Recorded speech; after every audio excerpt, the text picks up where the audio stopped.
I want to say a big welcome to you, Mutabaruka. Greetings, Birmingham. Yeah, I give thanks. Okay, so how are things in Jamaica now, especially after the Well, recent hurricane? today is election day where they're going to decide if they're going to change the government or if they're going to keep the government. So today's a very important, one of the most important days in Jamaica at this moment, considering that the present government has been there for 18 years. It's the last a government ever stay in power. And now we have a lady that's running the country, and she has been there now for 1 year.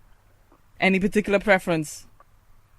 Well, we don't really. You see, them two party has been there for so long, and we don't say, the democratic principle that the Westminster system, it don't really work, in countries like Jamaica, where we were once colonized and we were once part of that ex-slave thinking. In Africa, you don't have opposition. I think we have a problem with opposition. Opposition means say you oppose the next person no matter what, and that is really a problem in countries like Jamaica and so-called third world countries where we are used to emperors and chiefs, and it is elected by elders, or it is elected by authority, people of authority, rather than the people opposing each other.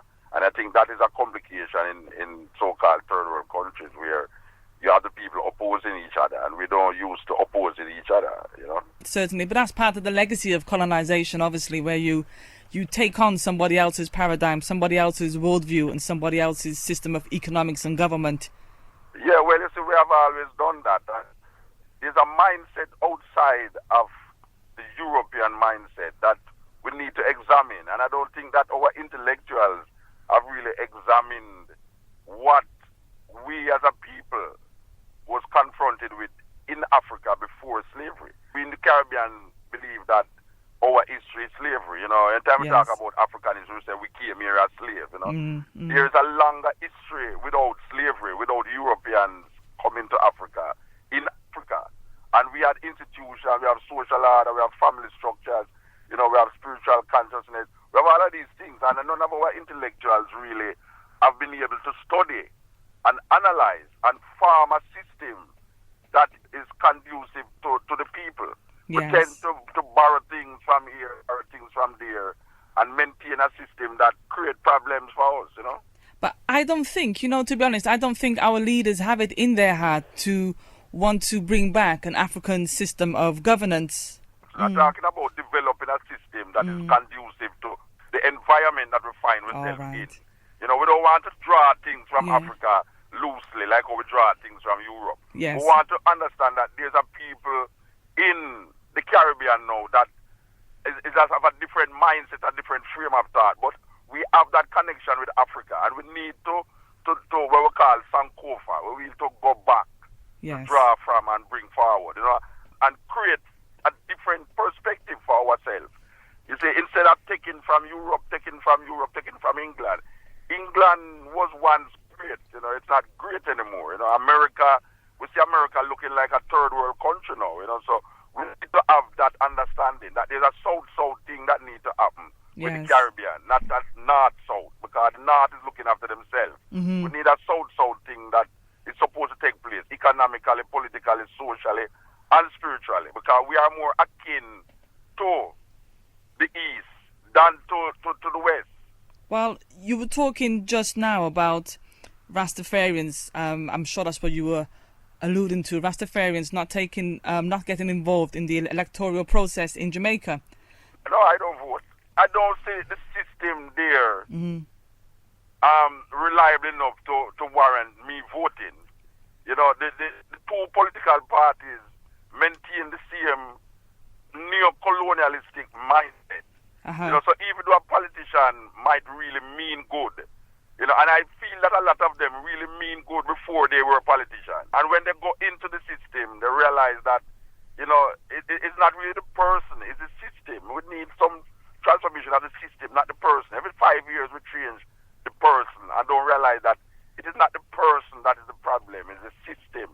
The system of governance that need to change. And that is really where we should concentrate our effort to. How can we change the legislation? How can we change the constitution that governs us, that was set there by European mindset? People have European mindset, set these systems. Yes. So we need to develop that behavior, that intellectual capacity to change systems rather than change people. Well, you've obviously been thinking about it for some time. Do you have any ideas as to how we could do that? Well, we have to attack the intellectuals to recognize that the majority of people who is being governed is African people. And African people need a different kind of governance. And how to create that different kind of governance is to understand history. You know, we call it anthropology. We understand also anthropology, where you study the environment, you know, the people in their environment, and recognize how the behavior, the cultural behavior of the people are. And then you form a government around that. You know, we're not talking about being communist, being socialist, being democratic. We're talking about creating a system that is conducive to the people's environment and the people's history. That is how I see it. You know, I am not into the Westminster system because I recognize that the Westminster system works for people who set it up. Well, I know some Rastafarians don't like to get involved in politics, but I've just reading on the weekend in the Jamaican Observer that quite a few Rastafarians will be seeking seats in the... well, you have the Ethiopian World Federation. They have some people there, and they have an ex-virgin in Trelawney named Asta Black. Yes. He formed a political party. So, you know, and we have Miguel Lan, a very famous Rastafari brethren. He's recreating the People Political Party, which was created by Marcus Garvey. Marcus Garvey formed the first political party in Jamaica. You know, you see, there's a new mindset in the Rastafari movement. You know, this archaic thinking that you don't involve in this, you don't involve in that, and it affects you. It's really not something that a lot of young people will give credence to now, you know? Yes, it's a case of getting involved in the system to make the change in the system from within as well as from without. Reasoning empowerment for the community with Ankhobia on 98.7 News Style Radio. Okay, now some of our listeners may not know who Mutabaruka is, or they may not have heard of Mutabaruka for some time. Tell our listeners who Mutabaruka is. What does he stand for? What does Muta represent?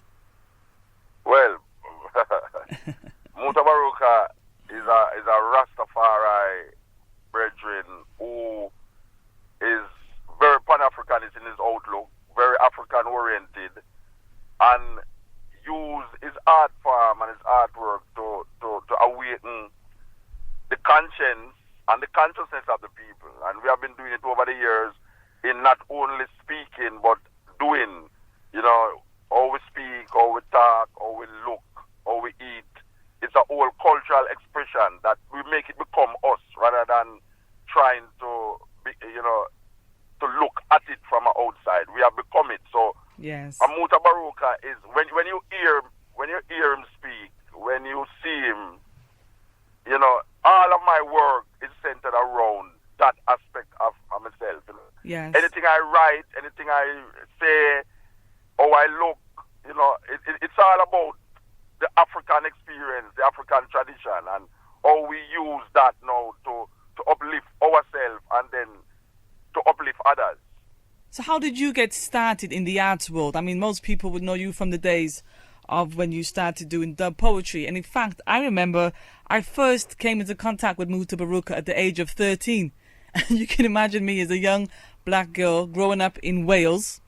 Here comes this African Rastafarian brother on the screen, and he's saying that it's not good to live in a white man's country. I think that shocker was for people in England. That was like a shocker in England. Yeah. Well, you know, we've been writing poems from school, you know, and I had the privilege, really, of having Marcus Garvey Jr. as a teacher in my school. And there was also a next brother who was teaching at the time, who was part of the Black Power movement in the late 60s. You know, so Marcus Garvey Jr., in those days, these black books were banned by the blackest prime minister Jamaica ever have, Ulysses Shearer. And we used to read them, even though we used to take out the cover and put mathematics book cover on them, you know, just to camouflage them. Yes, yes. And we used to read, the autobiography of Malcolm X, Black Power by Stokely Carmichael, Franz Fanon, Black Jacobin, CLRG. All of these books we were privy to because of these teachers who was very influential to us, and we used to listen to albums, Message to the Grassroots by Malcolm X, and then we came and the Black Power was very strong in us at the time. But what happened now that Black Power was more of a socio-political understanding of self.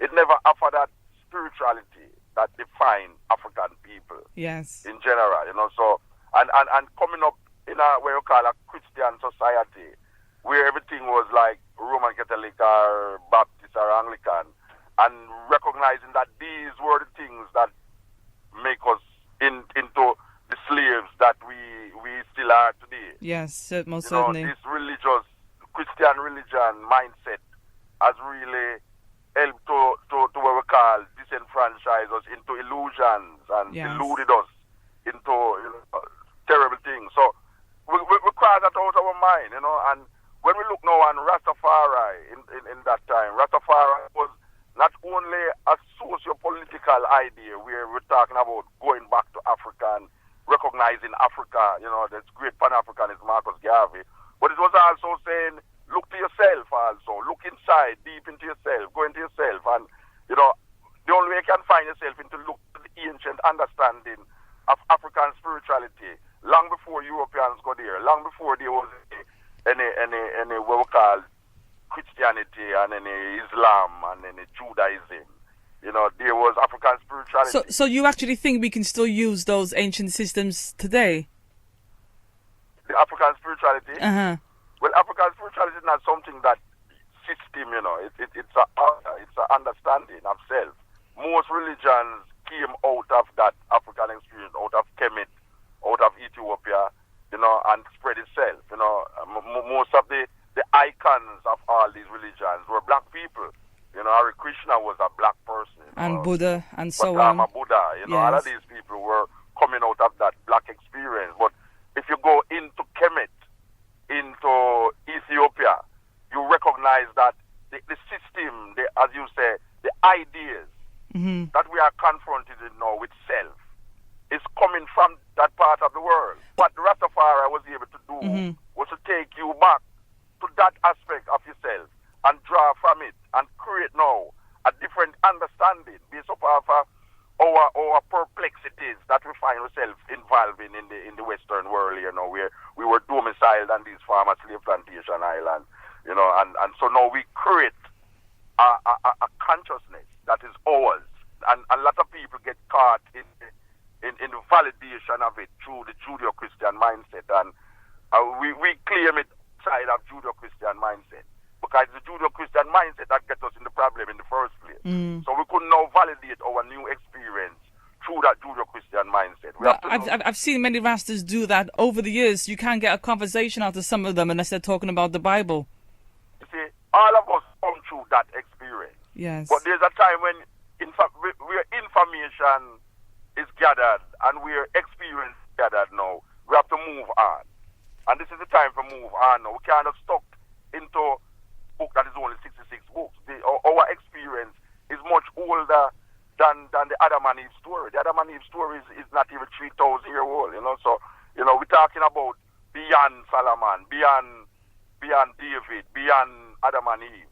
These mythologies was created by a set of people that is trying to, what we call, validate their experience and validate their way of life and understanding of life. Now we have a different experience, we have a different understanding of life. And even though we can draw from it, but we cannot now use it as the only situation.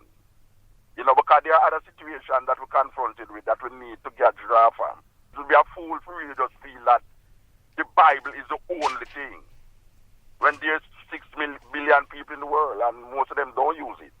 And one of the things I've often said to some of my Rastafarian brothers and sisters is that why don't you just put down the European Bible for some time, even if you feel you can't let go of it forever, just for a while put it down and pick up the Ethiopian Amharic Bible and see what is inside there. See if it differs in any way from what you've had in this European Bible all along. Bible is no different.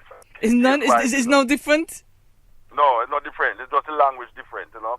You see, what happens is that people get confused with Bibles, you know, Bibles. People feel that Bibles have different...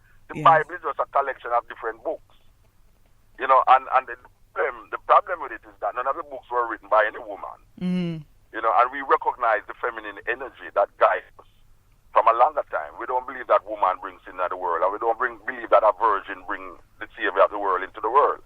You know, so right away, that is totally out. That negates the whole concept that is pushing this idea.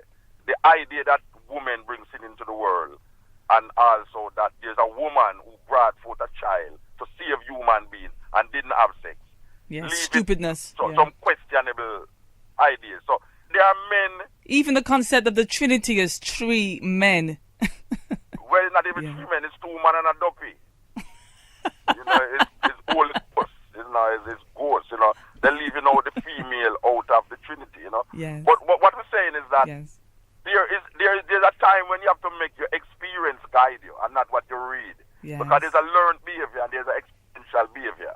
And what Rastafari has been able to do, the Rastafari consciousness that I grew up in when I was in Jamaica, these Rastas never embedded in the Bible. They're embedded in getting up every day and looking upon the sun and looking upon the plants and just giving thanks for eat, air, and water.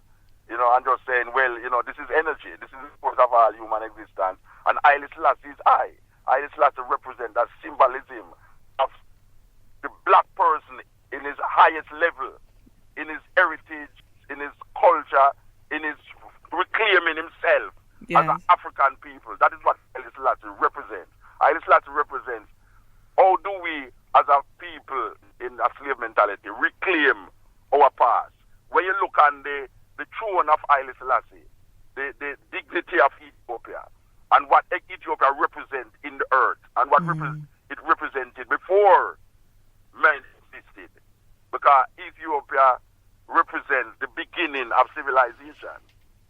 You see, and that is what we're claiming now. We're claiming the beginning of civilization. What was the African people thinking? How did they view the concept of God? You know? And this is what Rastafari brings to the table now. Rastafari said, look here, you look past man, you're seeing God. That means that I am God. That is really what it says. And if you can see the I in the I, it's really a great philosophy. So it's not about seeing Haile Selassie as God, in that sense, as the Almighty. All right, you have to separate supernatural from supreme. You see? We like to be definite when we speak, because some people... You see, when you say God, it conjures up too much supernatural mindset. If you say Haile Selassie is God, people start to ask, you know, if it's Haile Selassie create the earth, and if it's Haile Selassie make the star, and if it's Haile Selassie make you. See? So you don't really want people to get into that mindset. So we don't talk about God. Oh, I come up in a Rasta, I never hear Rasta say God. You see? There's something higher than God that is represented in Haile Selassie. You see? Haile Selassie is I. When I say Haile Selassie, I am looking at myself. We're not into the supernatural mindset. We're in the supreme. Because in the African retention, the pharaohs were gods. You see, when we say the pharaoh was God. It's I make the pharaoh God. Yeah, divine kings. So what we say now is that is man create God.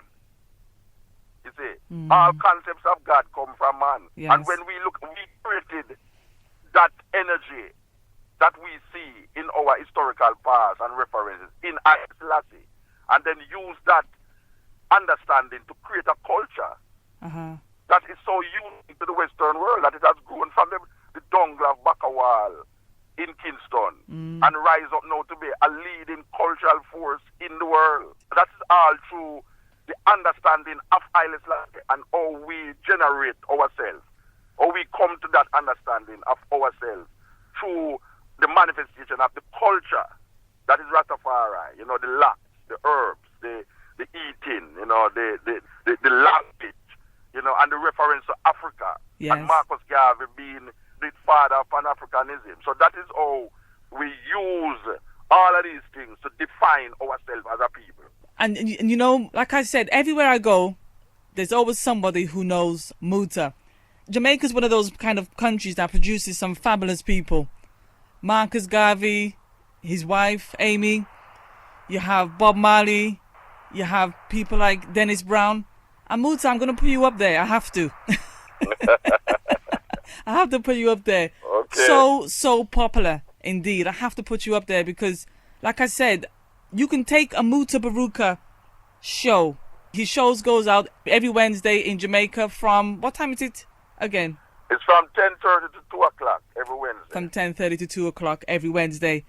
But you can take some of his shows. You can also go to his website as well. Mutabaruka.com. Okay. And sit down with one of those shows. Bring some young people in the room, or maybe some elders, or even just yourself if you just want to kind of focus inwardly. And the things that you can learn from listening to one of his shows is really amazing. It really is something else. When I went to Kenya the other day, me and some friends, we took about 40 reggae CDs, and we took some Mutabaruka DVDs. All right, of some of his shows on DVDs, about 45 shows per DVD. And you want to see the young people rushing us for them DVDs. And that's in Kenya. So Muta's like I don't know, maybe you should have your own brand, coming like Coca-Cola. Okay. You know, if that was money, I'll be rich, man. To say the least. No topic is out of bounds. If it's real to you, it's uncensored to us. The Honor Level Talk Show. It's real. Now, before we touch on your radio career, you were talking about African spirituality and us using or tapping into aspects of our ancient systems, as well as adding it to our experiences of what we've gone through in the West. I always think that if African spirituality was to come back, it would have to come back with teeth, with more bite, so that we could never find ourselves in this situation again. See, we have to understand, it's not African spiritualism that brings us into this. Yes, but did it protect us enough? That's my issue. I don't know if spirituality can protect you enough. You know, I don't know if spirituality can protect you enough. I don't know what spirituality. You see, we're talking about, Aboriginal talk about unorganized truth fighting against organized lie. You know, and really that is what we find ourselves with. Unorganized truth fighting against unorganized lie. Yes. We can see that in Iraq right now, playing out itself, where the truth is that why they are there is a lie. But we see that the lie is so organized that it tricked the people them. Me and my cousin was talking a while ago, and we were listening to the radio, and they're saying that the British forces just moved out of Basra, and now they are at the airport, on the periphery, right?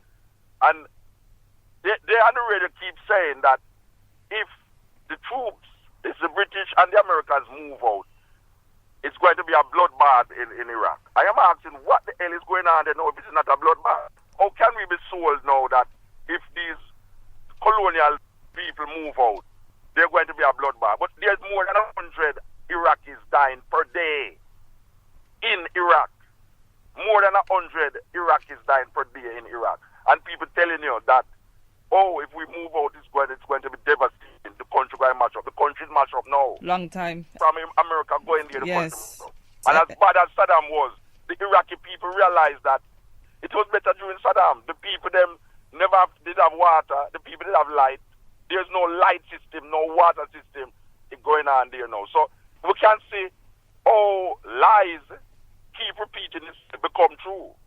And that is really what the Western world live on. The Western world live off a system of lies that is perpetuated by white supremacy that keeps defining you.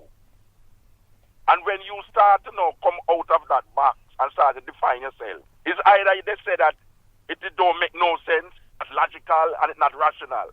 But who is deciding rational and logic? It's always Europeans, it's always Sigmund Freud, the coke brains, or it's Marx, it's the German Jew, or it's either Queen of England. These are the systems that is setting up logic, setting up truth. And when we look on the world, the total world, the devastation of the world, the breaking down of the environment, yes. family structures, wars, is all a part of the Western mindset that is creating this. Christianity has created more wars in earth than any other group, organized body of people. governments of the Western world feel that their policy, their system of government is the system of government that everybody should adopt. And we are recognized that now. We are recognized that, look here, we are come out of that now. We're going to make that now become a part of our idea.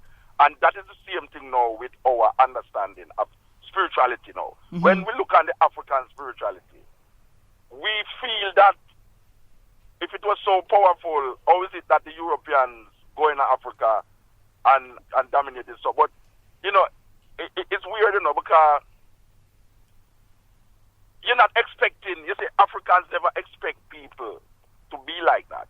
When Christopher Columbus landed in St. Anne's in Runaway Bay, in Discovery Bay, the Arawaks was coming with them with fruits and this and that and all these things. They never expect guns and the slaughter that slaughtered so much people. Mm-hmm. So it's not that the Arawaks wasn't, they were human, but maybe they were too human. You see, because when you're dealing with a mankind, as we call the Europeans mankind, a kind of man, as opposed to the human race. The human race in these so-called islands and in Africa and in India and all these places, when they see a next set of people that look different, they see them as people. They never expect this.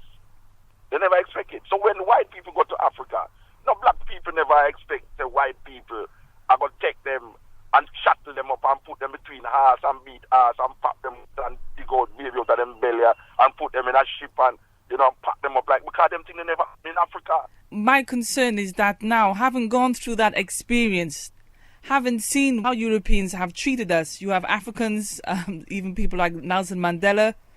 Because now what you have now is a mind thing now. You see, mm-hmm. There's a physical manifestation of slavery, yes, and there's a mind manifestation of slavery. And I am seeing now that the mind manifestation of slavery is even more detrimental to the human psyche. Yes. Because when our ancestors saw the chain, they see the chains, they could actually take a chisel and lick out the chain. Mm-hmm. But now we get complacent, we don't see no chain, so we feel that we are not slaves. So we're dressing all these European suits and we go to France and get all these French women, white women, and you know, we're drinking this from France and this from Italy, we're wearing Italian shoes, and, you know, we're going to church and we're praising Roman Catholic. Roman Catholic, you know what Catholic means? Universal. Roman Catholic, that means you're a universal Roman. Yes. That is the logic of the thing. That means that when you become a Roman Catholic, you're under the auspices of the Vatican City. Mm-hmm. It is the Vatican City that declares that slavery is not a problem. The Anglican Church was started by a murderer by the name of Henry VIII who killed most of his wife then. If I was a murderer and I started a church, I know that a lot of people would never go to my church. But no, the Anglican Church, which is the Church of England, was created by a murderer named Henry VIII, and then they institutionalized what we call now chattel slavery. John Hawkins under the first Queen Elizabeth, and yes, Queen Victoria, went to Africa, have a ship named Jesus, the first ship that took black people to Africa under John Hawkins named Jesus, carry come into the Western world here and make us become chattel slaves. I am saying to you now that African people never into that mindset. Yeah. So our spirituality never provide us with that cruelty in thinking to rebuff these set of people.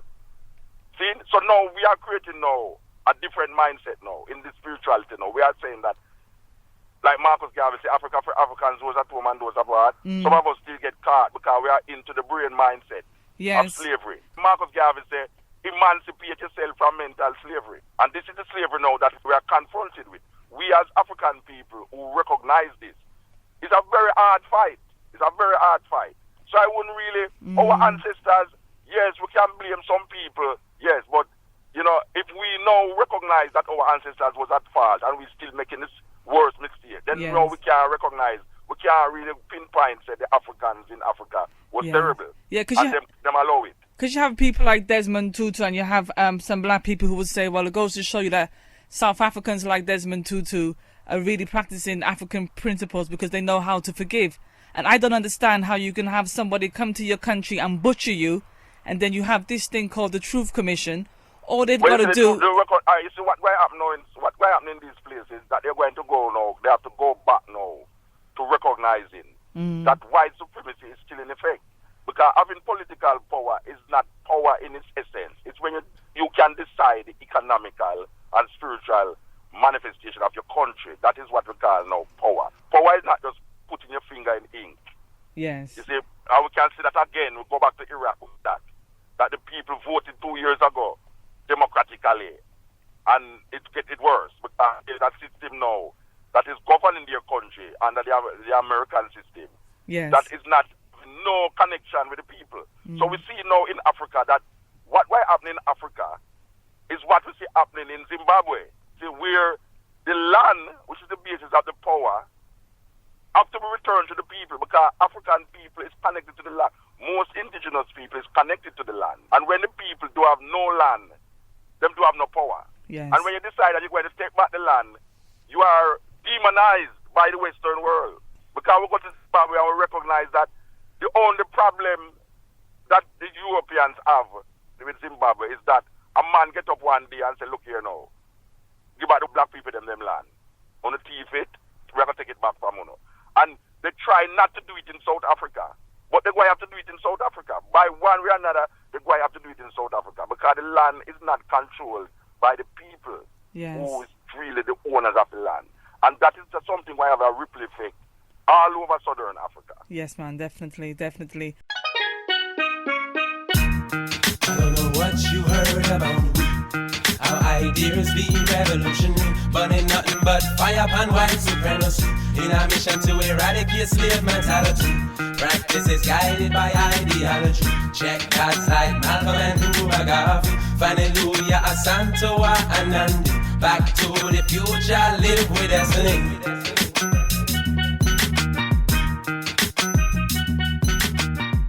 The On The Level Talk Show. Rastafari say, this is earth. Live the earth. Respect life. In all its forms. It's not about religion. It's about respecting life. In all its forms. One life. Many manifestations of that life. When you arm I, you arm yourself. When you arm the tree, you arm yourself. When you arm the goat and the chicken, you arm yourself. Because it's all a manifestation of one life. The On The Level Talk Show. So those of you who've just tuned in, this is the On The Level Talk Show. I'm your host, Ankhobia.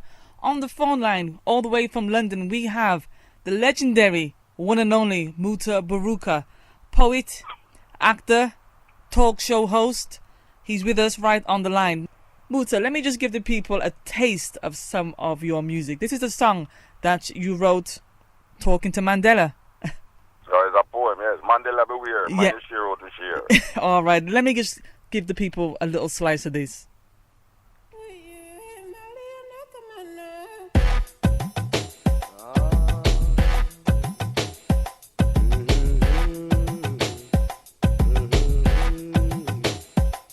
Mandela, beware, mind your sheer out with sheer. Mandela, beware, over 400 years, them not care.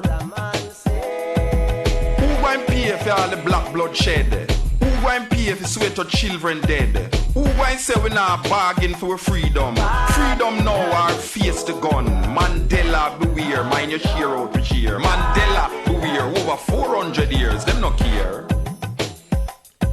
Asanya arise, no more apartheid lie. Asanya arise, black babies cry. Negotiating for what truly belong to you could never be a noble thing to do. Sitting and talking while blacks die every day, going round and round trying a peaceful way. Mandela, beware, mind your sheer out with sheer. Mandela, beware, over 400 years. Muta, you ever perform this song in South Africa? Yeah, man. Winnie Mandela love it, man. Winnie Mandela love this song more than cook food, man. She love it. We have sat with Winnie many times, you know, at our house. South Africa is like my second home, you know. Yes, I remember when I was doing a show with Andrew Williams down at Irie FM. We were on the Running African show, and it was you and what's the name of the brother who produced the film, Sankofa? Yes, Haile Girima. Yes, you were both we down. Were down there yes, the film, yes. Yes, and if I remember that time, you were one of the only persons she wanted to, or she allowed you to actually interview her. It was a good friend, I must say. All right. We come with the word sound, and the power of the word. That is really what we're pushing. We have been touring, and I was just in Barbados, and I was in St. Kitts. They were having an anniversary of the abolition of the transatlantic trade in Africa. And we took part in that concert in Independence Park in St. Kitts. And then we went to Barbados. There's a dialogue conference that is taking place there with different people from the AU and thing, you know. So we have been touring many places with the word. And I find that I feel very good when I do the poems without the music.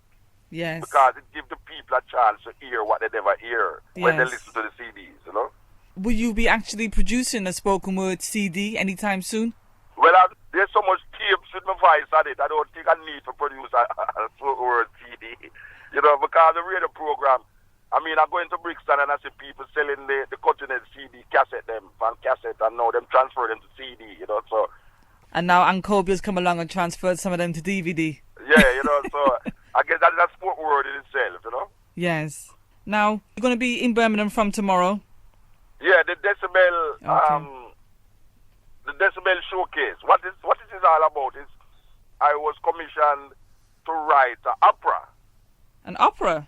Yes, yeah. I did write an opera. It's called Mutabaruka's The Last Supper. Yes. And it's really based upon the Bible, the Bible, Jesus, Mary, Judas, and the disciples with the priests. But what we did was to use African names to project it in a more African light. And also that now the main characters in it is Mary, which is now Sophia.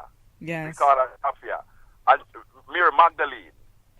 Because, you know, she has been stigmatized by the church over the years. Yes, you know? yes. And Judas was also stigmatized. Yes, what we try to bring out in it is that Judas actually tried to bring about what we call a revolution, blood revolution. He was a zealot. But Jesus never responded to that. You know, and that was very disappointing for him. And we show the connection between Mary and Jude and Yeshua in the whole story. But as we say, we change the names of the characters, and it's a part of it will be shown at this, will be presented at this Decibel showcase. New Style Radio, 98.7 FM, Birmingham's #1 community FM. If a positive body, myself for example, comes in contact with a negative body, then that positive body should impart positive energy to said negative body, resulting in a state known as positivity. The On a Level talk show is on the air. Let your voice be heard. No topic is out of bounds. Call the On the Level talk show on 0121 678 6666. And if that number is busy, then try 0121 678 6022.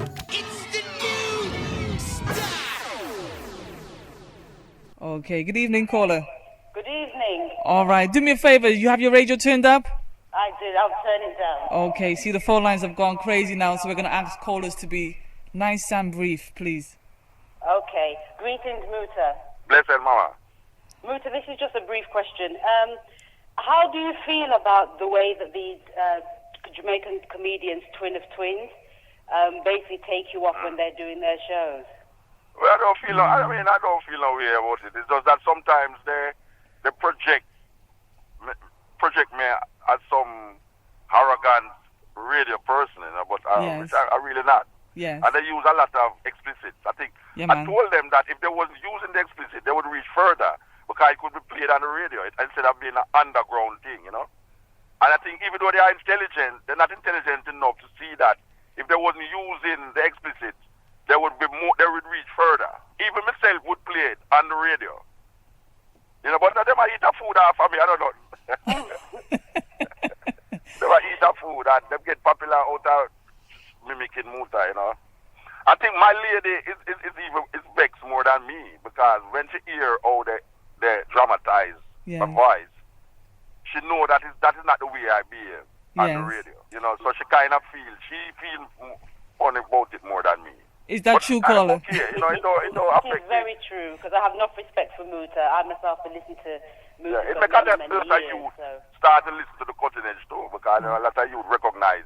Yeah. Well, I do listen to the Cutting Edge, and I think it's an excellent series of shows, and I especially liked the darker side of black people. So respect. That guy got beat up, didn't he? Yes. That brother got beat up good and proper. All right, thank you, caller. Okay. Muta, you've been doing radio for how long now? 15 years. 15 years? Yeah, there's 15 years since we have been doing the Cutting Edge, yeah. Okay, good evening, caller. Good evening. Yes. This is Omar Job. Yeah, when Muta mentioned Winnie Mandela, what's the situation in South Africa? Because them try to vilify her so much. I mean, I don't know what's the situation. They refuse her a visa to go to Canada. Oh, yeah, me hear about that, yeah. Yeah, but she's there doing her work amongst the communities and just doing things that way. You know, she's not so much in the political arena again because, as you know, they ostracize her, they prevent her from doing other things. But she's very active. You know, she's doing her work. You know. I'm glad to hear it. You know. So yes, Beijing. So just keep up the work. You know, and make it brief. So yeah, man. I hear you speaking, and you know, you really inspire me sometimes. So it's big respect to you. Yeah, give thanks. All right, then, yeah? All right, Jack. I have this thing that I have no clothes in my wardrobe, in my closet that man made in America, made in England. I don't wear these things. My things is indigenous from the native people of the countries that have been really ostracized.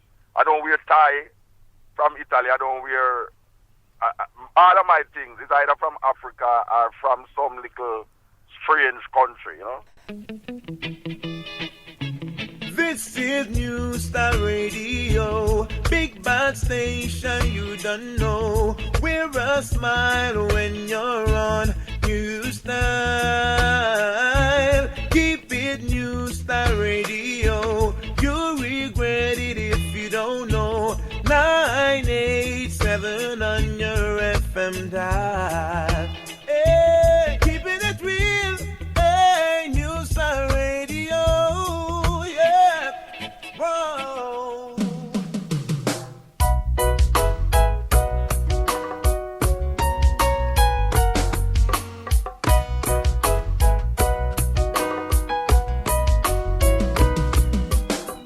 Oh, Holy Mother Divine, it is you that carry the bloodline, replacing you with the Holy Ghost. Men in their ego, how they boast. Black woman, black till blue, how I adore you. In your many shades I cannot resist the compassion of your heavenly bliss. Black woman, divine of the world, more precious than diamond or pearl. You gave your womb as a sacrifice. Now black man, praise her and rejoice. Empress Many did take her seat. Emperor and Empress, I kiss your feet. Oh, Holy Mother Divine, shades of black Savior of mankind. Father, child, and mother I profess. Lay patriarchal thinking to rest. Return to the womb once again. Black woman have suffered enough pain. Awake to your mother, this is reality. Liberation from Adam and Eve mentality. Black man, now is the time to leave its story behind. Cast away that evil spell. You think you're in heaven, but you're really in hell. Mother Nature, Mother Earth, we confess. Life is like milk from Reasoning a woman's empowerment breast. for the community with Ankhobia on 98.7 New Style Radio. Every religion oppress women, and every political ideology oppress women, because every religion was created by men. Because most religion don't include women in the power structure of the religion. Every woman is oppressed because we're living in a man's world. Men don't understand what is taking place unless they go inside of the womb of the woman. You have to start to look in the womb of the woman. If you look on the first 3 chapters, 3 verses of the Bible, it is talking about the womb of the woman. But you see, men don't understand it because they are busy creating ideologies and philosophies to develop a power system, a power structure.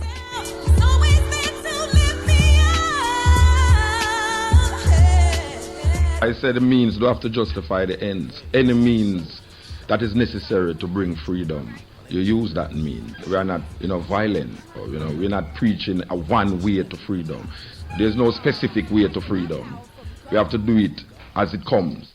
The Honor Level Talk Show. It's real.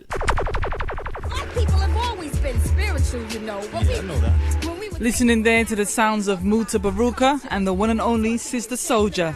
You feeling that, Muta? Yeah, Sister Soldier is a nice sister, Long time I don't hear nothing from her, She's written some great books as well. Yeah. Okay.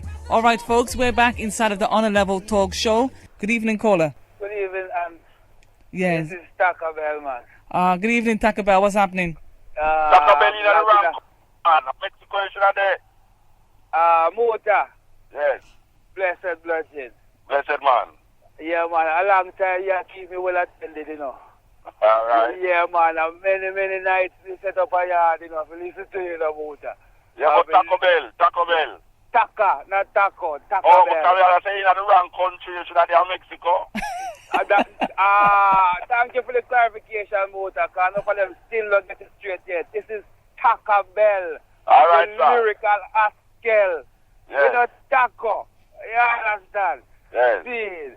So, okay, Taco, what would you like to say? We've got quite a few callers trying to get through. I know I want to do it fast and things still, because like me, I show Muta say a long time, they keep well in tune to him. Keep things, cutting edge, say from yard, everybody lag on, you see me, I say. Yeah, man. So it's a hand of your hand for the senior star, I tell you, big and serious, yeah? Give thanks.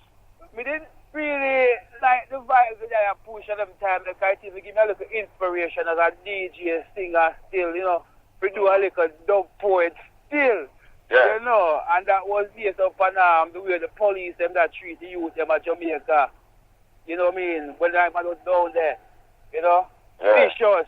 So I'm just a couple of a little one line, I really hear it still, Yeah, it's there. I want Medusa.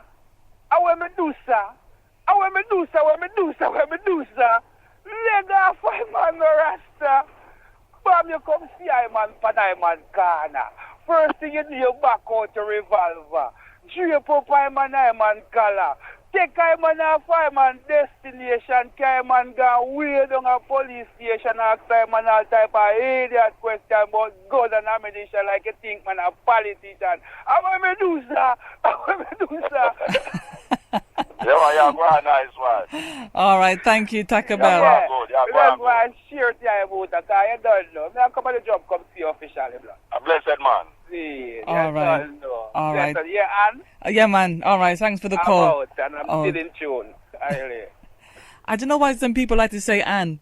The name's Ankhobia. I didn't change my name for somebody to call me Ann. Please, Ankhobia. It's an English thing, though. English people love to shorten people's name. Now, Muta, you've been doing the radio for about the past 15 years? Yes. Do you have any, Muta's favourite type of shows that he's done? Is there anything that really sticks out in your minds? Any favourite types of interviews? Or yeah, man. When we interview Benio Cannon, yes. Benio Cannon and Farrakhan, we interview Farrakhan, we interview Ayanla Van Zandt, yes, Chris Welsing. There's a lot of ones that we interview on that program over the years that has really inspired the people, Very important. Sometimes we play some tapes, a lot of popular tapes. We have a tape the other day that we played named The Conversation with God. Yes. And there was one named, oh gosh, man, what name the other day? Oh Lord, I forget the name, but it was very, everybody wanted that tape, There's sometimes when you do something, you never, really expect it to come out that way, and, the other day we play one name, Exposing the Jehovah's Witness. Yeah. That yes. was really something else on the radio. We had to play it back 2 weeks after. Is there any particular topics that you prefer not to get involved in, that you prefer to stay away from? Yeah, we don't like the everyday talking about politicians, food. We don't like the everyday talking on the continent because in the days, that's all you hear about on the radio. See, there's so much talk shows in Jamaica that addresses which party not doing what and what party not. My water lock off down the road and my light gone and these things. Yes. So we try to move away from that everyday talking and try to expose more things to the people. That's why we play the music that is not necessarily Billboard Top 100. We Yes. kind of play indigenous music. We expose Jamaica to African music Yes. that was never been played on the radio. So nobody never really know about Fela and Lady Smith and these people. Lucky Dube. So we started to play them. As a matter of fact, we actually started a sound system in Jamaica named Black Music that play African music. That was the most emphasis was African, Brazil, Caribbean music, not necessarily soca. Because everybody plays soca. We play like zouk, cadence, rara music, Yes. merengue. These kind of music that we need to be exposed to, that black people is making music outside of America. So more time when people keep a party are playing oldies. People who claim that they are musicologists, they only play R&B music and reggae. But black people making music, Africa is 52 countries, 53 countries in Africa, and every one of these countries have a music that is distinct.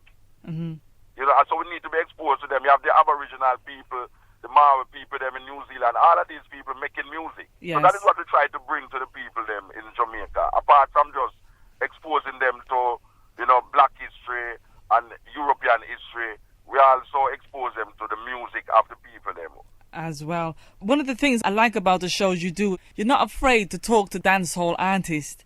I read recently that you did an interview with Beanie Man and his... The Angel. Yes, man. Well, actually, I was interviewing the Angel, not Beanie Man. Yes, and Beanie Man phoned in. Before.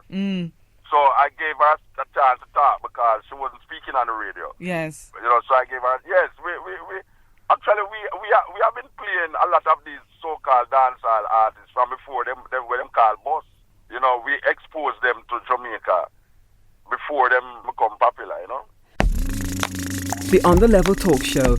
You are not always in control of what goes into your mind, but only you can determine what stays there. Nothing has a hold on your mind you cannot break free of.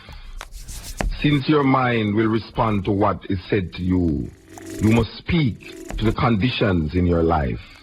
When they are unwanted, demand that they change. The On The Level Talk Show.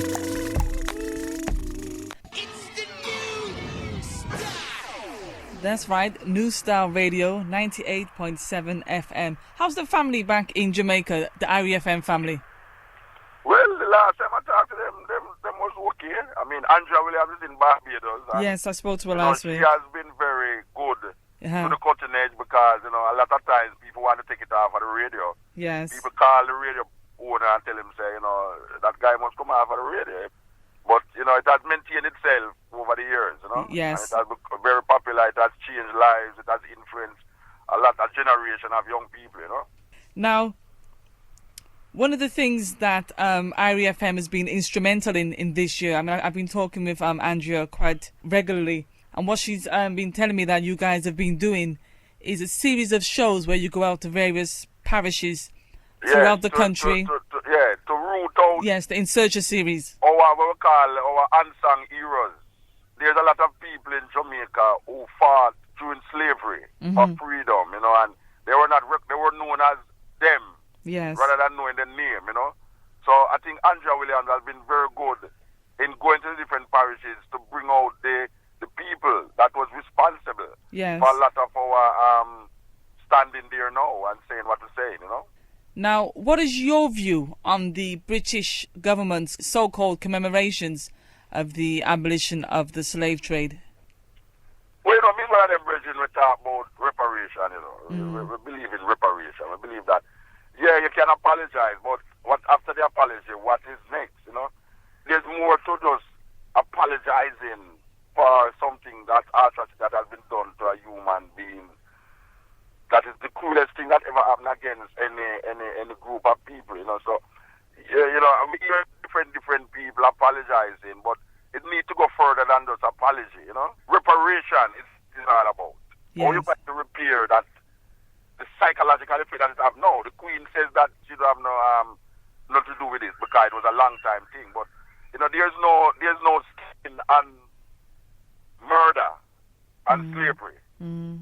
You know, because we see a lot of people get reparation money and they never go through half what we go through. Yes. You know, so it is very important that we who know and understand the struggle, that we keep pushing the line, you know, reparation for the atrocity that was done to black people over the years, you know. So you're not giving up, basically. You're not giving up at all. No, but we don't know no word name give up, you know. That word they don't in my vocabulary at all. Give up. Give up at somewhere we don't know about at all. So do you think the British government are genuine? I can't go into their mind, you know. I can't go into their mind and think nothing. I can't think anything, but I don't want to think.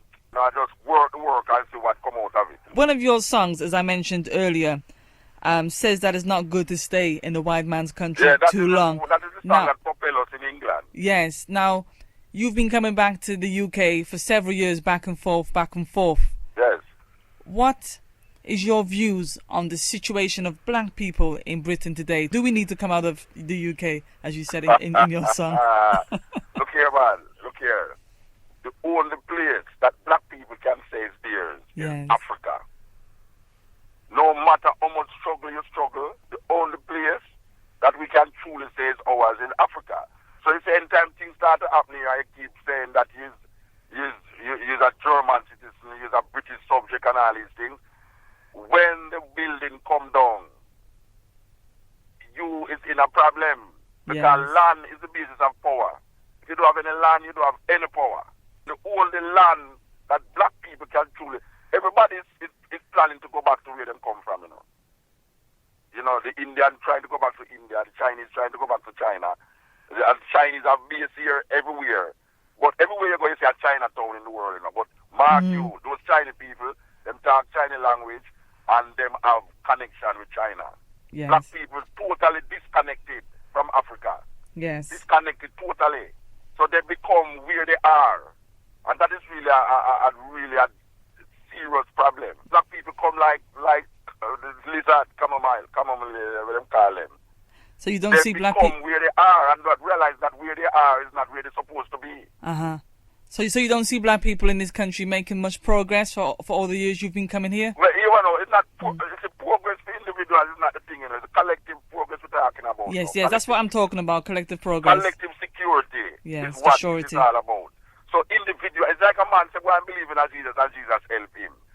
But taking Jesus and help the whole world, that is really, it's collective security we're talking about. Always this system and always this mindset helping us as collective people. You see, that is really what we're talking about. Not individual security, no. We're talking about collective security. You know, like this man is talking about collective security. That is what we're talking about now. Always collective security. Always these ideologies, these democratic process and these Christian religions, always it helping human beings collectively. Always it helping black people collectively. And when we look on it, we see the situation of black people getting worse in these places. Where you have individuals who succumb to the system and move forward. The point is that if you don't succumb to the system and become almost like a zombie to the system, then it don't make you move forward. And that is not a just society. It cannot be a just society if you cannot use your ability and your awareness in your culture and your experience to move forward. If you can't move forward in that mindset, then you cannot count it as a moving forward. In fact, that's one of the struggles I think that we have here as African people living in this country. Certainly some of the struggles that I face as an African woman. I feel more freer when I touch down in the Caribbean. When I go to Africa, I feel even more freer yet again. But when I'm here, I always feel like there's some kind of a rope around me, some kind of a tire around me that doesn't allow me to fully express myself and express who I am. The reason why a lot of black people come to America and England is because of economic situation. And this economical situation was created the non-existence of economical opportunities was created by the system that these people come to find solace in. You know, so there's almost like you'll jump out a frying pan and jump in a fire. We have a saying, you jump out a frying pan and jump in a fire situation, where you really genuinely want to better your life. But the so-called third world countries does not have those opportunities for you to live that life that you see on TV. So you come to America and England to live the life that you see on TV. And when you come to America and England to live those life on TV, you realize that the life on TV is in the studio. It's not really real. Yes. So you get caught in the bind of wanting to leave, but you cannot leave because you have accumulated so much material things that have no purpose for you, but you still want to hold on to them. That you keep working to maintain and sustain those material things that don't really have no use to you. In America, they have 99-cent store. Most Caribbean people go into 99-cent store to buy things, and they don't use the things that they buy in these 99 cents. So you go in there and buy these things, and you're going to carry back to the Caribbean. Because people don't want a 99-cent store madness and poundlands where we want expensive things. We want things that cost good money. See? But you cannot afford these things because you have to think about television, water rate, light bill, even in these parts of the world. Yes. You know, so it's not like you escape by coming to these places. You see, it's almost like, to me, it's better to suffer in your own country than go to the next man's country and suffer. That is really what I'm saying.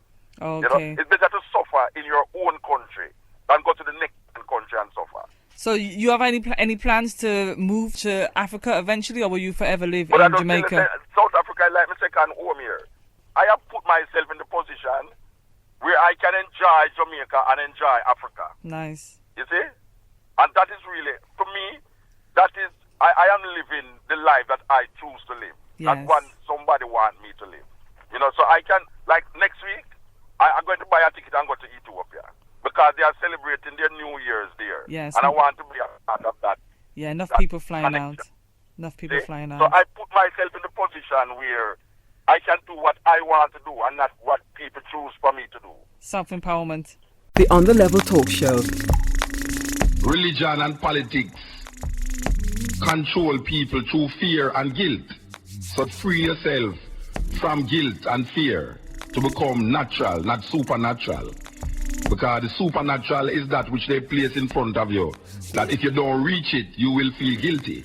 So you must just live a natural life. Be yourself. Don't try to be like somebody who is supernatural according to what they put in front. Just be yourself. Just find yourself in nature and be who you are.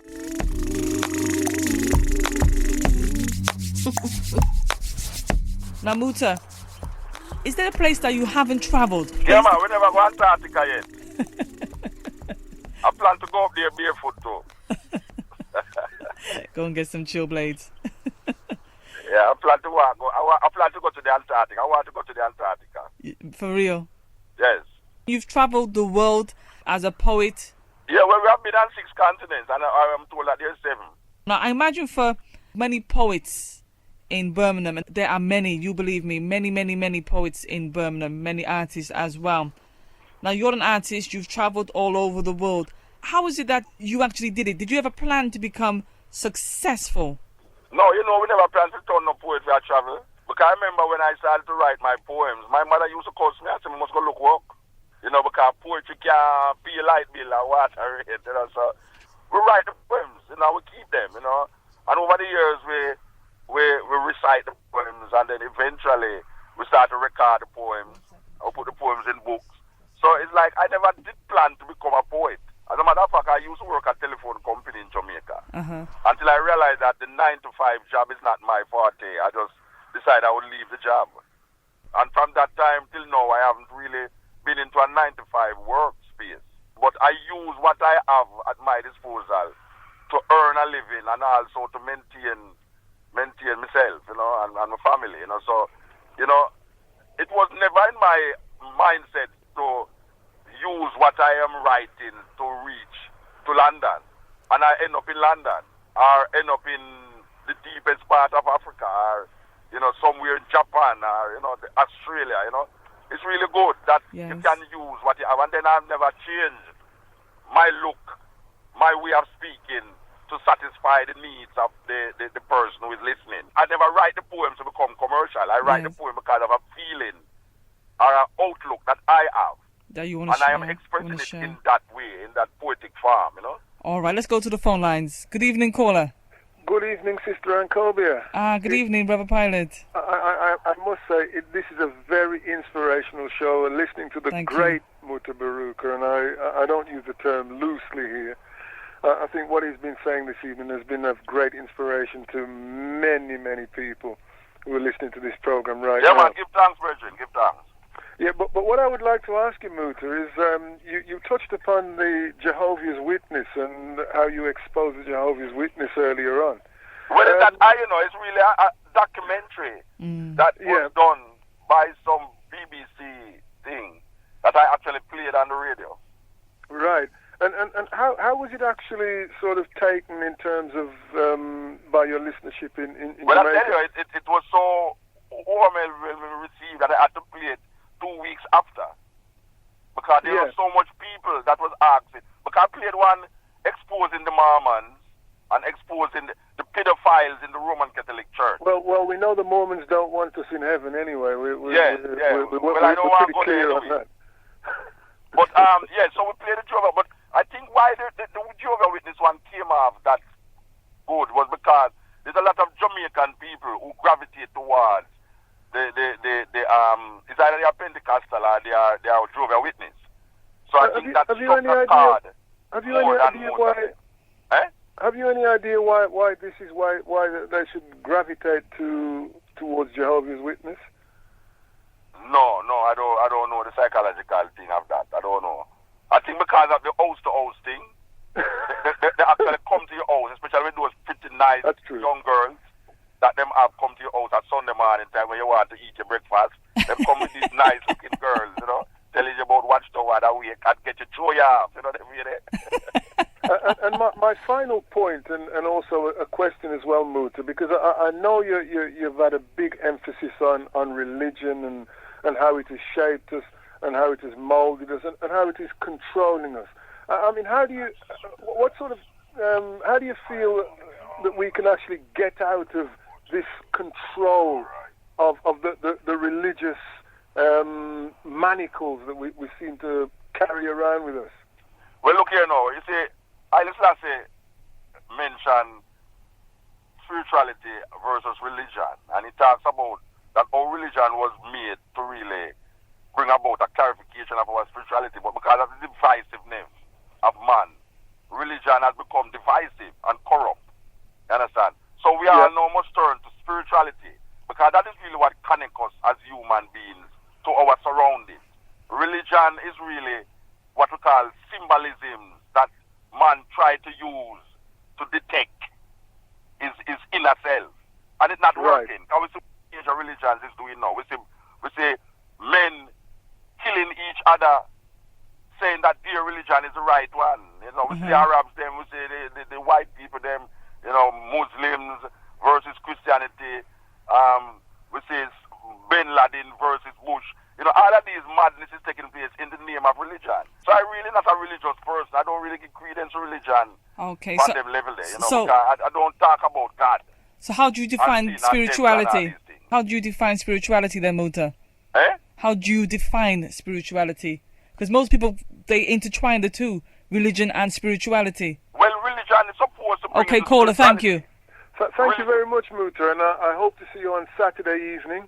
Okay, give thanks, brethren. Thank you very much. All right. Saying that religion was supposed to use to clarify your spiritual awakening, you see? But spirituality is what defines the human being's connection with its surroundings, with the eat, air, water, just nature, mother nature, and the human being, the animal farm, you understand? That is what spirituality is supposed to do. It connects you with the next human being. What religion does is use metaphors and what we call mythologies to bring about a certain clarification of self. But because because of human divisiveness, religion don't work, especially the one that I know about, that is Christianity. Christianity is the greatest illusion that has been sold to people. All right, to tell you that there's a man in the sky waiting for you to do something wrong. Yes. And he's going to burn you in fire for eternity. Yes. That is not really saying nothing for a compassionate God. There's a song by John Lennon named Imagine. And when you listen to that song, him say, imagine there's no hell, no heaven. Imagine there's no religion. Now, if you look on the world today, I really ask the question. There's people who believe in God, but do have no love. And there's people who have love and don't believe in God. Which one would you prefer? The latter. Yes. I am saying that love is not driven by a religious mindset. It is driven by the human instinct to appreciate life. And how he communicates that experience of joy and happiness with his fellow human beings, the animals and the trees, and just life in total, the mother nature, as we would say, Mother Earth. Yes. That is really what is love. You can have love without God, because God don't necessarily mean that you love. And what we're looking for is love. It's not really God. Because any man that claims him find God, you have to watch who him a deal with. Beware. Any man that comes to you and tell you him find God, he have a problem. Especially when he wants to tell you that his way is better than your way. But that is what is happening in religion. Yeah. When a man come and say, boy, right now, you know, there's no other name but Allah, and there's no other name but Jesus, and, you know, all these Western mindset. I always say, what can you do with a Bible in your hand that I can't do? Well, you know, they went to Africa with the Bible in one hand and the gun in the next. Yes. And they teach us to pray with our eyes closed. And when we open it, they had our land and we had the Bible. Yes, and it's still And that up way to this today. day, they have our land and we have the Bible. It's very difficult to get black people away from this little book. What has been done over the past 2,000 years since the advent of this religious belief is man more loving and kinder to his fellow human beings because of this religion? I am saying no. I am seeing that there's more destruction that has been created because of these religious beliefs. There's no precedent in no country that you can say this country is an example of what Christianity is supposed to be. And if there's no precedent set after 2,000 years, why should I, as a farmer, descendant of a slave, that had this thing round them back and them neck and in them mind, why should I take this thing now and make it become a part of my essence, my being, when I am looking at there's no precedence for me? I cannot look and say, well, this is what is this and this is what is that. Because when I look at nations rising up against nation, it is all in the name of Jesus and Allah and all his names. And I'm hoping that my brethren, them who is Rasta, don't use the name of Haile Selassie to fall trap into this, what you call world domination mindset, where they use Haile Selassie to say, well, it's Haile Selassie going to rule the world, and it's Haile Selassie this. No, we talk about, it's all about inspiration rather than domination. Yes, yes. New Style Radio, 98.7 FM. Birmingham's #1 community FM. Inspiration without information sometimes lead to superstition. The Honor Level Talk Show. It's real. You see, and we have to search for inspiration through our being rather than trying to dominate people, because people come from different ways and in different environments. Everybody not going to say the same thing. And we have to appreciate that. And respect each other. Okay, we have another caller on the line. Good evening, caller. Yeah, good evening, Ankhobia, Sister Ankhobia. All right, who am I speaking to? Tony Roots. All right, good evening, Mr. Roots. Good evening. I just want to big up Muta, blessed love, Rastafarian. Yeah. Blessed. And I've been to Jamaica several times in Portland, in the bedroom, listening to you, Cutting Edge, and Okay. Yeah, so it's a good piece of work. I remember the early days of Cutting Edge when it was touch and go, whether the station would keep it going. Of the people. Well, it's still there now. Yeah. So a few quick questions. How is the bookshop going? No, we don't have the bookshop, The bookshop, them sell the place was from about 4 years now. All right. And my final question to you, right, is in terms of South Africa, you said that you spend a lot of your time down in South Africa. We got them more than most countries in Africa. So tell us about South Africa then, from your experience, because obviously if people from here are traveling to Ethiopia, Ghana, maybe not so much South Africa, But tell us, inspire us towards South Africa. Let me hear what you're saying on it now. Well, you see, me love Cape Town, you know. Me love Cape Town. Me love Johannesburg, you know. And the reason why me kind of love South Africa is because me not miss the West when me there, you know. Right. There's certain things that you get so gravitated towards now that you really have to get these things. Okay. And when we there in the Cameroon mountain, me not see these things. Right. I kind of want these things, you know. I still it, believe in a certain material things. Is it different down there from Jamaica, the vibes?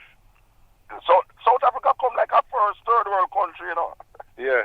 If you want to have a first world country that is third world, you have to go to Johannesburg and see that, or Soweto, or in the Alexandria where the township still exists, you know. But I have a good bridge, you know, when I still look for near Darwin, I still try to find him, because I and him go to Ethiopia next week and we can't find him. So if anybody who will listen to me know Darwin, I know same day in London, I really want to find him. But yeah, he live down there, him have a family down there and thing, and him develop a base down there, and we love where I do, you understand? Okay. I know the next place we love to is Ghana, you know. We love Ghana, you know. Yeah, well, we buy something in Ghana, you know. Yeah, you see what I mean? Because Ghana now remind you very much of Jamaica. Yeah. And you have to learn a different language. We can't bother go learn no more language right now, you know see? Yeah. We can't work with English at all, you understand? So you have a house in South Africa? Eh? You have a house there in South Africa? No, but we have a place where we stay there, you know. We have a place where we joke there. We can't go there anytime. We want to see more Jamaican artists who sing about Africa and inspire black people to actually put down some roots. Some of them love Brixton still, you know, and Miami and New York. Yeah, but why is it that the Jamaican singers won't invest their money in Africa? I sing them, I don't do them, I do. I sing them, I sing. All right, some man love singing, you know, them can't sing anything, you know. But when you do the thing now, them not. Over man influence if you go to Africa and he never have the money and he never fly to Africa yet. I don't understand it, you know. I don't understand it. But anyway, thank you for talking to me. Yeah, man, blessed. Yeah. All right, Tony Roots. Okay, bless. Okay, you're saying some of the artists are just in it for the money. It isn't about... No, you know. You have enough man who tell people say they must go to Africa, you know, and he have the money and he never go there yet. Yes. So you ask the question, how come a man in a position where he can buy a plane ticket to go to Ghana, and he buy a plane ticket and go to Brixton, and he buy a plane ticket and go to Miami, go sit down with him friends and smoke the whole time, and go to New York, go to Brooklyn, Bronx, or Manhattan, and sit down there, and still I tell people say they must go to Africa. It's hypocrisy, you know? Ankhobia with On a Level on New Style Radio 98.7 FM. Now, what's your view on some of the Jamaican dancehall artists? For example, the Sizzlers, the Capletons, some of these artists who profess love, particularly someone like Sizzler, and yet they have songs singing about gun tunes and women's private areas and them kind of things. All right, you see, there's a schizophrenia in the music, and also we tend to use artists as role models, and that is really a mistake. You see, artist is artist, you know. For instance, I love watch Denzel Washington in movies, and I see Denzel Washington act a bad man role, but we still don't look at him as a bad man. Yes. You see, and we see him act. We see actors act good roles. We see actors act bad roles. So we see them as actors, as artists. Isn't there a difference if a man comes along and says, I'm a Rastafarian, this is what I'm professing, this is what I'm trying to teach back to the people, this is what I want the people to rally around, and then you go and sing songs about killing people? Yeah, but it's what him say and what you hear him say is two different things. So now you have to recognize now that you must not use him as a role model because him saying he's a Rasta, you're going to use him as a role model. Because you have to listen to what him say on the record. And if you see the records diverting from what him claim him is, then you have to just recognize the brethren, this brethren is just an artist, you know. I don't put not too much trust in this man.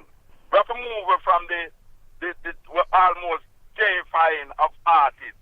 Because we're going to get a problem. Yes. When the artist do something that is contrary to where him saying is, we're going to deal with where the truth is. And the truth is that we must not use artists as role models. Artist is not role model. Them is schizophrenic. and most of them is schizophrenic. Them try to soothe crowd.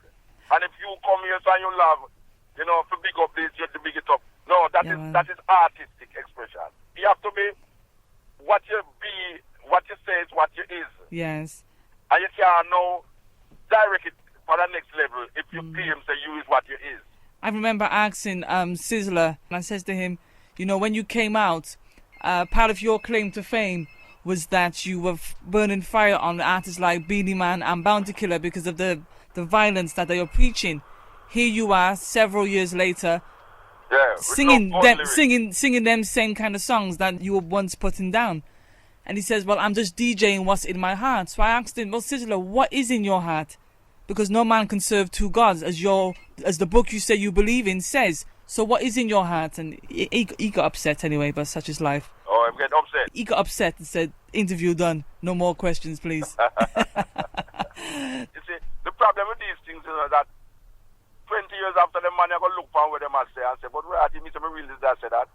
But you can't tell them nothing now because them have money and them have power in terms of, yes. you know, how people look at them. Yes. So it's very difficult for them now to be beyond that.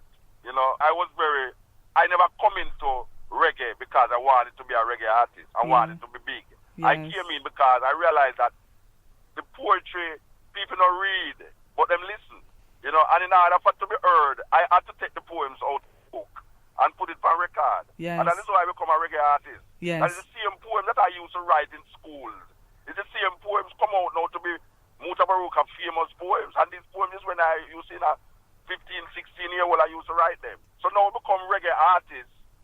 And we say, but wait, I don't really want to be a minstrel continuously jumping up and down stage for white people.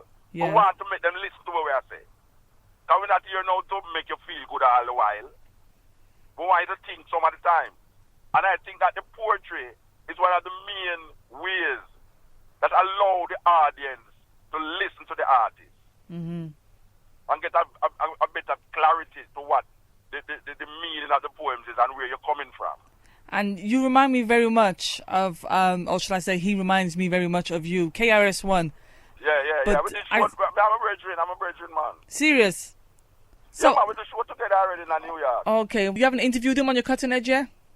The Cutting Edge radio show? No. Okay. I'd love to see you two brothers reason. I really would love to be in a room or to be next to a radio with KRS-One and Mutabaruka reasoning, you know? But yes, what I'm saying is that same commitment, that same dedication, that respect, that integrity you both have, never changing to the left or to the right, forever going forward. No, we're not left or right.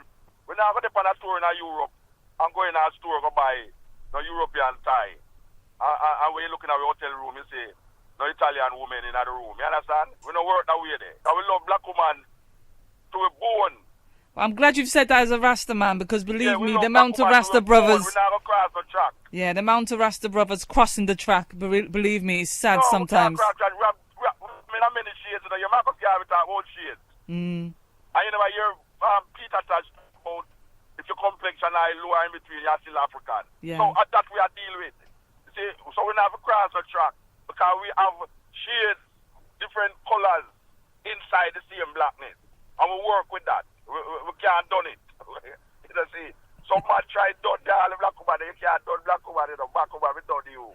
I've heard some Jamaican brothers say, my God, how come whenever I come to England, there's so much single black women? I say, because the brothers have gone across the track. But we see the black woman, them gone across the track too. Yes, but I think it's a reaction to what the brothers have done. I really do. I'm blaming the black one. All right, blame me. We take the blame. No, I'm not blaming you. I'm talking about black men in England. Some. What we are saying is that, we see them thing there and we are saying, no, we don't work with that, you know. Yes. We don't work with that. We Pan-African. It's Marcus Garvey mentality we are dealing with. Marcus Garvey is a race first. Marcus Garvey talk about Africa for Africans. If you have no confidence in yourself, you are twice defeated in the race of life. But with confidence, you have won even before you have started. That is really what we are dealing. That is our motto continuously. Can't deal with the human race if we can't deal with the black race. So we don't try to save the world. We try to save ourselves first. That's why when you go in our plane, them say, put the mask over your head first. True. And then you can help the person beside you. And that them say that the plane, you know. Yeah, man, it's true. So you can't put the mask over somebody's head first, and then you there can't breathe. So the same philosophy we use with life within the experience of the African-centered perspective. We have a free Africa first before we can talk about free humanity. All right. Good evening, caller. Hi, good evening. Yes, good evening. Who am I speaking to? Oh, you're speaking to Nelly. All right, Nelly, what's happening? I'm fine. What I'd like to ask Muta about is what he thinks about Minister Farrakhan. What I think about Farrakhan? Mm-hmm. I think Farrakhan has helped a lot of people in America, and he has a lot of great philosophy, but he's not African-centered because he still recognizes the Arab mindset. Okay. So even though I love him very much, and he's my brethren, I say my brethren, I know him personally, I interview him many times, and thing, but I find that he talk about Asia rather than Africa. And it's very difficult to change the name from British English name to Arab name. I can't really swap one colonial master for the next colonial master. And the Arabs had enslaved Africans longer than Europeans. We were under Arab slavery longer than European slavery. And what we see taking place now in places like Darfur and all these places, and Mauritania, slavery is still in effect. Sure. And it's really Arab slavery, Yes, not man. white people slavery. Genocide. You see? So white people still affecting us psychologically, but the Arabs affect us religiously. Because what I see, I go to Senegal and I see black people change their name from African name to Arab name. And I say, oh, possible. How can you change the name from the indigenous African name to Arab name? And the whole of Africa, mainly now, North Africa and parts of West Africa, is run over by Arabs and this influence of Islam. And I'm saying that the creation of Islam and the creation of Christianity has not really done any justice to African people. So when I hear Farrakhan, I love Farrakhan, I love the things where him say, and OML, the people, them in a thing, but this religious perspective is not something that I work with. All right, sis? Yes, ma'am. All right. Thank you. All right, give thanks. I remember I heard Farrakhan say something once that really frightened me. And he says he wants to see the whole of the black Western world become Islamic. And I thought, man, get lost, man. That is the way of religion. Religion is about domination, Yes. I have a problem with people who is enforcing their religious belief and people. I don't like it. I don't like when I hear a Rasta, I tell people, say, if him not say Rasta, him go dead. Yes. I don't like it. That sounds to me like something where I run from. Muta, man, when are you going to write a book for us? I have a poetry book, No, I'm not talking poetry. I'm talking about the life of Mutabaruka. My journey so far. Life, really, because, my journey so my far. Life's not done yet. Well, you know what I mean. My journey so far. It's a remarkable story. I don't know about writing about my life, Okay, well. There's so much aspect of my life. Yes. To write about, because I'm a poet. Yes. I'm a reggae artist. I'm a radio personality, them call it. I was given a fellowship at university at the West Indies, folk philosopher. So there's so much different aspect to you of this whole thing that I don't know which one to write about, really. Okay, well, let's start with Mutabaruka's philosophy on life. Muta, I want to say a big, big thank you, my brother, for spending the last 2 hours with us, man. Long, 2 hours, so like cutting edge. Thank you ever so much, man. Really, really appreciate it. Wish you a safe journey when you come down to Birmingham tomorrow. Okay, get down to the drum this Saturday at 7:30. Meet and see the one and only Mutabaruka from out of Jamaica. Yes, legendary dub poet, artist, actor. We haven't even talked about his films tonight. But be there on Saturday. Believe me, the whole of Birmingham is turning out. You do not want to miss Saturday's show. I shall be there. Thank you once again. Yeah, man, give thanks. All right, enjoy the rest of the evening. Yes, okay. All right, guidance. Sweet. What a sweet interview indeed. And that's the quietest you've heard me, folks. That's the quietest you've heard me.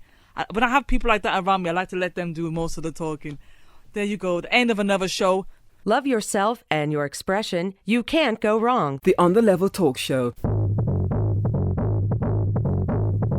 May I tell you, the fear is a serious thing, And we see that a lot of religion get perpetuated and get popular because of fear. And we see that a lot of people now is going to church. Not because them love Jesus Christ, but because them fear that them going to burn in hell. It's not the love of Jesus Christ why them going to church, but that this concept that Jesus Christ is going to send you to a bottomless pit and burn you in hell for 1,000 years. You can just imagine that, a bottomless pit. Which part is bottomless pit there? And I like go down there. Because I know that I can overcome all hell too. Because we have been overcoming hell for thousands of years. And we're going to overcome hell still. So we have said to the people them in Rasta, just take time. Don't make fear get hold of you and make you do the wrong thing. Don't make fear get hold of you and do the wrong thing. The On the Level Talk Show. You're tuned to On a Level with Ankhobia on 98.7 FM, New Style Radio. This is Mutabaruka. Irie.